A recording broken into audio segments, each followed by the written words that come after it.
Limburg. Dat is eigenlijk de L-vorm en dan maak je dit figuurtje van Limburg. Echt Limburgs gebarendialect bestaat niet. Toch krijgen steeds meer Limburgse woorden een eigen gebaar, zoals fly. Maar hoe gebaar je dat? Fla?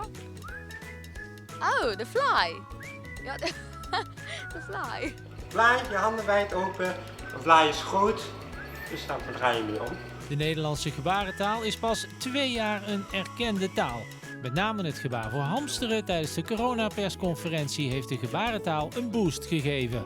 Meer aandacht voor gebarentaal is leuk, maar het zal nog leuker zijn als mensen het gaan gebruiken en over gaan nemen en dat het meer geaccepteerd wordt in de samenleving.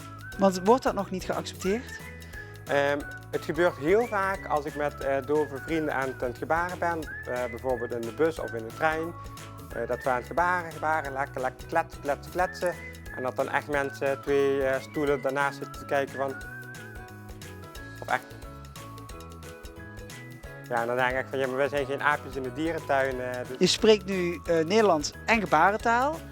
Kun je ook Limburgs spreken en dan de gebaren erbij doen?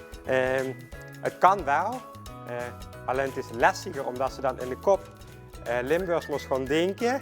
Dat moest ze gewoon vertalen naar het Nederlands. En dan moest ze dat Nederlands weer gewoon vertalen naar gebarentaal.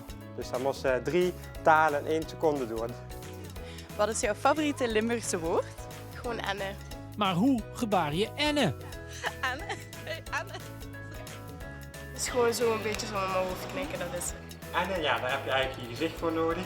Dat is in het Limburg. Anne, in het Nederlands zou je dan zeggen, hoe is het? Het Limburgs in gebarentaal terugkomen, dat zou heel erg leuk zijn. Alleen ik denk niet dat Groningse dove mensen dat snappen.